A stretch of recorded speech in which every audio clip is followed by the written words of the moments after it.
Cumprimento os irmãos e as irmãs com a paz do nosso Senhor Jesus Cristo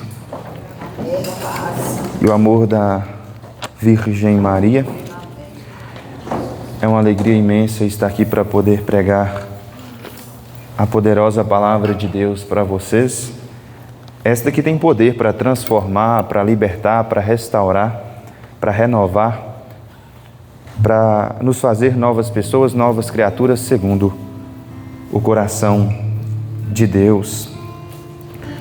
Para os que trouxeram a Sagrada Escritura, pega comigo no Evangelho segundo escreveu São Mateus, capítulo de número 10.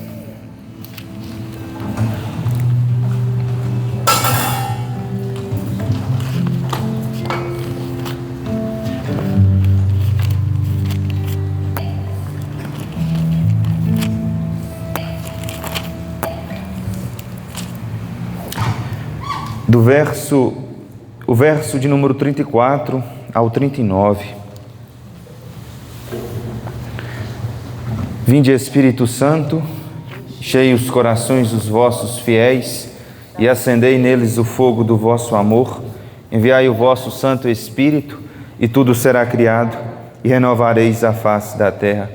Oremos, ó Deus, que instruíste os corações dos vossos fiéis com a luz do Espírito Santo. Fazei que apreciemos retamente todas as coisas segundo o mesmo Espírito e gozemos sempre de suas divinas consolações por Cristo, Senhor nosso. Amém. Antes de ler a palavra, eu quero falar um pouquinho sobre o Espírito Santo de Deus, o quão nós necessitamos do Espírito Santo de Deus. Nós temos que reconhecer que nós somos pobres, miseráveis, pecadores, dependentes da graça. E qualquer coisa que nós fazemos de bom, qualquer ação boa que nós fazemos na nossa vida cotidiana, nós temos que reconhecer verdadeiramente que é o Espírito Santo de Deus que habita em nós. Como eu disse, nós somos pecadores, miseráveis, a nossa natureza é caída. E nós necessitamos do Espírito Santo de Deus. Nós precisamos do Espírito Santo de Deus. O nosso Senhor Jesus Cristo já tinha profetizado: recebereis o Espírito Santo e o Espírito Santo vos dará força. Depois de sua paixão, ele fica 40 dias com os seus discípulos, 40 dias aqui na terra, e ali em Atos do capítulo 1, nos últimos dias aqui na terra, ele diz: olha, não vos afastai de Jerusalém, mas esperai aí o cumprimento da promessa do meu Pai, porque João batizou com água, mas vós sereis batizados com o Espírito Santo de Deus daqui a poucos dias. E aí ficou 40 dias aqui, depois foi assunto ao céu. E eles ficam, a Virgem Maria e os discípulos ficam ali em Jerusalém. Tem a eleição de Matias, mas depois ficam em Jerusalém clamando, pedindo o Espírito Santo, porque eles sabiam que precisavam do Espírito Santo. Tantos discípulos, dentre eles Pedro, estava desmurecido, mas só depois de receber o Espírito Santo, lá em Atos 2, que ele se fortalece, fica motivado,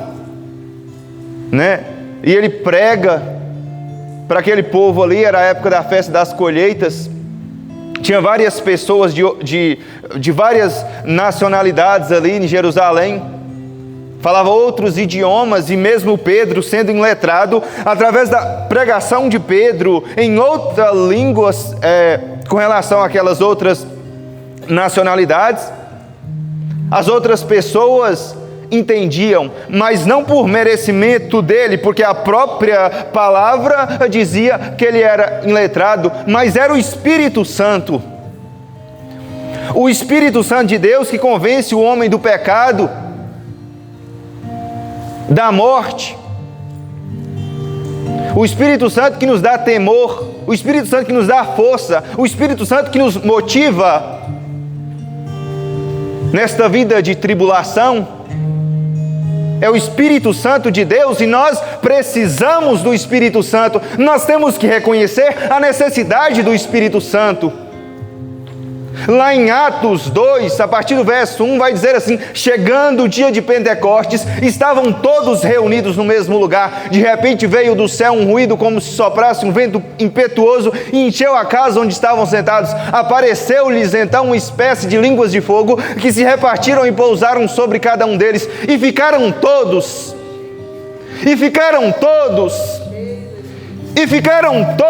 cheios do Espírito Santo de Deus e começaram a falar em outras línguas conforme o Espírito Santo lhes concedia que falassem. Nós precisamos do Espírito Santo de Deus. Jesus falou assim: não vos afastai de Jerusalém. A palavra Jerusalém tem sim um sentido subjetivo. A palavra de Jerusalém significa não se afastar da presença de Deus, não se afastar da igreja, não se afastar da Santa Missa, não se afastar do altar, não se afastar do sacrário, não se afastar da grande mãe de Deus, a Virgem Maria. É assim que eu fico cheio do Espírito Santo, é assim que eu recebo o Espírito Santo. E eu peço nessa noite o auxílio do Espírito Santo, porque reconheço que sou pecador e miserável. Então vamos lá. Evangelho de Jesus Cristo segundo escreveu São Mateus, capítulo de número 10, verso de número 34, seguinte, está escrito assim: não julgueis que vim trazer a paz à terra. Vim trazer não a paz, mas a espada. Eu vim trazer a divisão entre o filho e o pai, entre a filha e a mãe, entre a nora e a sogra. E os inimigos do homem serão as pessoas de sua própria casa.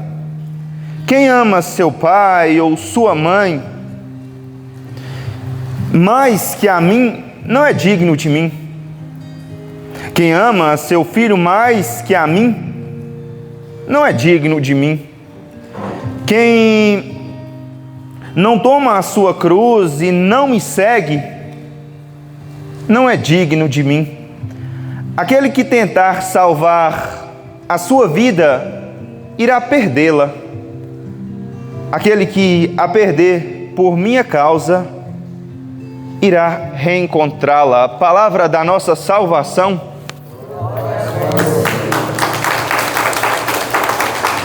Irmãos, irmãs, essa passagem parece um tanto confusa.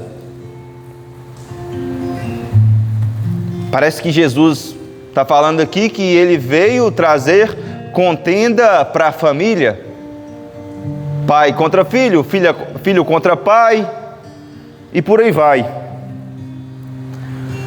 Mas se nós pedirmos um auxílio do Espírito Santo, nós vamos compreender. Nós podemos explicar esta passagem com o primeiro mandamento. O primeiro mandamento é a primazia, é o principal, né? Amar a Deus sobre todas as coisas. Jesus não está falando para o irmão brigar com outro, pelo menos sem um determinado motivo. Motivo plausível. Jesus está falando aqui, que primeiro a fé em Jesus, a fé em Deus, depois a família. Jesus é prioridade. E se for para brigar, se for para entrar em contenda, discórdia, ter um embate, uma divergência, temos que ficar sempre com Cristo, né? Jesus é amor, Jesus é paz, Jesus é misericórdia. Mas é sempre Ele. Se o irmão quer uma coisa errada, uma coisa que blasfêmia contra o nome do Senhor, e tu vai contra isso, tu vai entrar em contenda com Ele, porque tu não vai concordar com a injustiça. Tu é de Cristo e tu não concorda com coisa errada, literalmente. Mas o tema que nós vamos aqui abordar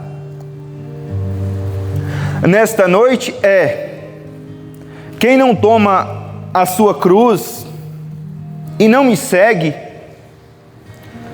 não é digno de mim. Para seguir Jesus, gente, exige renúncia, exige abdicação. Eu tenho que abdicar das minhas vontades, dos meus prazeres carnais. Eu tenho que obedecer o Espírito, não a carne. Eu estava refletindo, lendo ali sobre a vida dos santos. Eu li a semana toda sobre a vida dos santos e refleti bastante a respeito do sofrimento, né, que de certa forma é a cruz. Todos nós somos convidados a carregar a nossa cruz. As Sagradas Escrituras vai nos dizer assim que o sol nasce para os justos e para os injustos. Mas se você estudar, se você pedir um auxílio do Espírito Santo, o nosso ajudador, nós vamos descobrir que o sofrimento é para todos, sem exceção. E Satanás, ele fica incutindo na nossa mente que não siga Jesus. E se seguir, não seja tão radical, porque vai trazer sofrimento. Você seguindo Jesus, você carregando a sua cruz, você vai ficar isento dos prazeres deste mundo. Você vai sofrer. Agora, se você deixar de seguir Cristo, você não vai sofrer. E é uma mentira. Satanás é o pai da mentira. Todos vão sofrer, sem exceção. Aquela pessoa mundana que é extremamente rica, bilionária, aquela pessoa que pode ter ao seu alcance os melhores médicos, usufrui da alimentação mais cara, os alimentos da melhor marca, tem tudo do bom e do melhor, entre aspas, essa pessoa sofre. Talvez nós que olhamos de fora, de longe, nós olhamos, opa, eu queria ter a vida daquela pessoa. A maioria de nós crescemos com a mentalidade assim, opa, eu quero ser rico. Porque se eu tiver aquele carrão, aquela casona, eu vou ser feliz. O inimigo já vem colocando desde criancinha, claro que por meio da cultura, da mídia, dos nossos pais, os nossos pais já colocam na nossa cabeça, tu tem que estudar, tu tem que se profissionalizar, tu tem que entrar no mercado de trabalho, tu tem que ganhar bastante dinheiro, tu tem que ter estabilidade, porque só assim você vai ser feliz. Se você não fazer isso, você vai ser um Zé Ninguém, literalmente. E eu não estou fazendo aqui apologia à vagabundagem, não, você tem que trabalhar, você tem que estudar, mas não baseie a tua felicidade, não resuma a tua felicidade nessas coisas que são importantes. A centralidade da nossa vida, o motivo da nossa vida tem que ser Jesus, né? Primeiro Jesus, é Ele que vai dar a verdadeira felicidade. Uma família pobre, sem muitas condições, vivendo só com o básico, mas que tenha Jesus, é muito mais feliz do que aquela família milionária. Eles estão sentindo um vazio, eles vão lá e buscam prazer. Opa, eu vou tampar este vazio com esse determinado prazer, com determinados bens, determinadas regalias. E aí você vai entrando num poço sem fundo. Literalmente, como eu estava dizendo, todos nós sofremos. O rico, o pobre, o branco, o preto, o amarelo, o azul, o anão, aquele que tem mais de 2 metros, todos nós sofremos. Todos nós, sem exceção, uns mais, outros menos, mas todos nós, né? Todos nós sofremos. E os santos da igreja pedem para que nós possamos abraçar a nossa cruz de bom grado. Eu não sei se vocês já refletiram sobre isso. Quando vem um sofrimento para nós e nós aceitamos de bom grado, nós não murmuramos. Claro, nós pedimos, vamos dizer assim, uma doença. Nós pedimos para Jesus curar. Mas quando nós não ficamos murmurando, reclamando para as outras pessoas, parece um fardo tão leve. Não sei se vocês já refletiram sobre isso. Agora, quando a gente fica reclamando, criticando, murmurando, aquilo é um fardo, fica tão pesado. E os santos da igreja vai dizer assim, para nós abraçar o sofrimento. Claro, como eu disse, se for vem alguma coisa, peça para Deus tirar. Mas enquanto tu está com aquilo, abrace. Parece contraditório, peça para Deus tirar, mas no mesmo tempo abraça. O que eu estou falando para você é que sofra com amor, sofra em silêncio como os santos, com paciência, não murmure. A murmuração é a oração de Satanás. Os santos da igreja vai dizer assim, que quando vem um sofrimento, vem uma tribulação e nós aceitamos de bom grado, nós aceitamos no silêncio, sem reclamar, vale muito mais, mas muito mais do que determinadas penitências que nós fazemos, mas muito mais. Porque a penitência foi por iniciativa minha, agora o sofrimento foi o próprio Deus que mandou para mim, né? Então, nós temos que carregar a nossa cruz com alegria, sem murmurar. A própria Sagradas Escrituras fala assim, ó, quando fazeres jejum, não fica com aquela cara de triste, querendo mostrar para as outras pessoas que tu está fazendo jejum. A palavra fala que perfume a sua cabeça, lave seu rosto, se vista bem, para que as outras pessoas que estão à tua volta não saibam que você está jejuando, mas o teu Pai que está no céu, que te vê no secreto. Nós temos que abraçar a nossa cruz, gente. Nós precisamos abraçar a nossa cruz. O nosso Senhor Jesus Cristo, Ele foi rejeitado, foi insultado, foi crucificado, mas em nenhum momento Ele murmurou. É como um cordeiro mudo sendo levado ao matadouro. Quando Jesus nasceu, quando estava prestes a nascer, não aceitaram Jesus. Ele teve que nascer ali na manjedoura entre os animais. Depois que ele nasceu, Herodes queria matar, ele teve que fugir, não aceitou Jesus. Foi para o Egito, só voltou do Egito depois que nosso Deus falou para José em sonho para voltar, né, para Nazaré, já que Herodes tinha morrido, pelo menos o primeiro Herodes, né?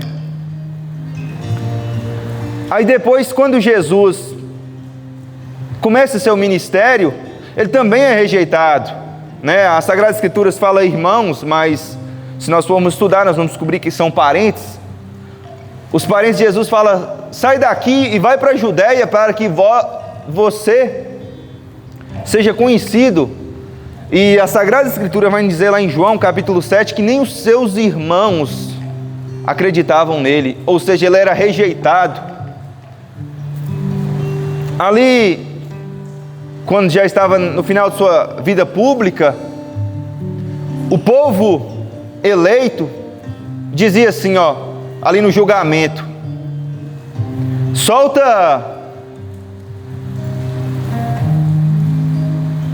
crucifica Jesus, né? Crucifica Jesus e solta Barrabás. Ele era rejeitado. Depois que crucificaram Jesus, porque foi rejeitado literalmente, né? O povo escolheu Barrabás porque Jesus, né? Crucificaram Jesus, eles crucificaram Jesus também, o nosso pecado crucificou Jesus. Jesus morreu.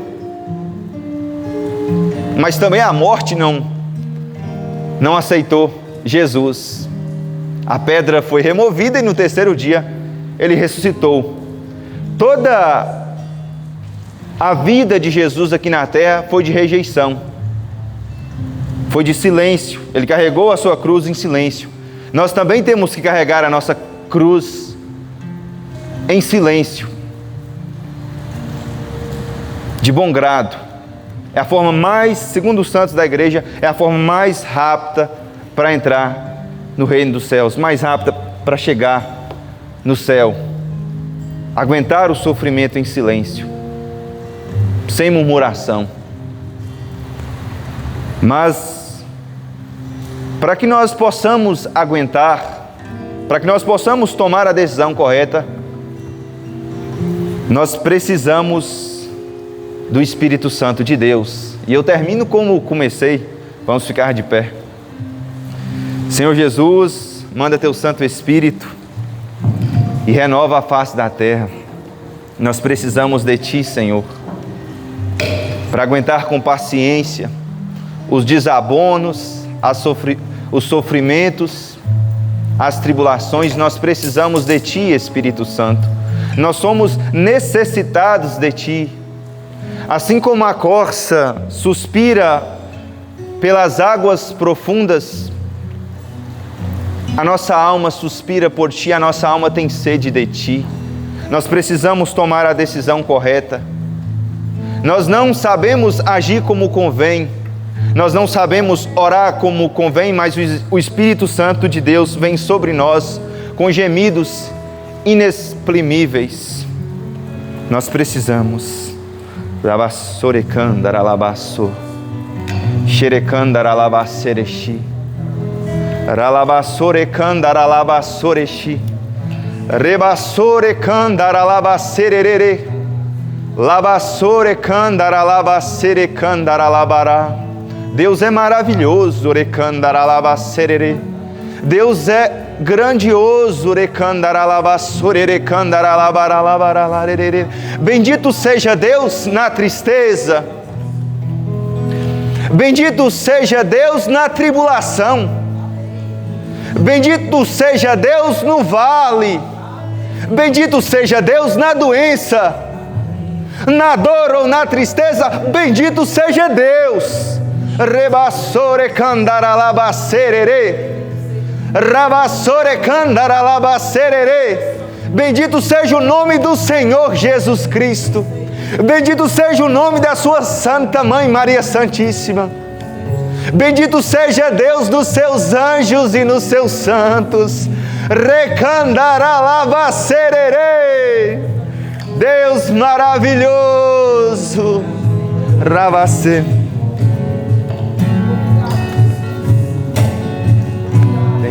Esperado que viestes a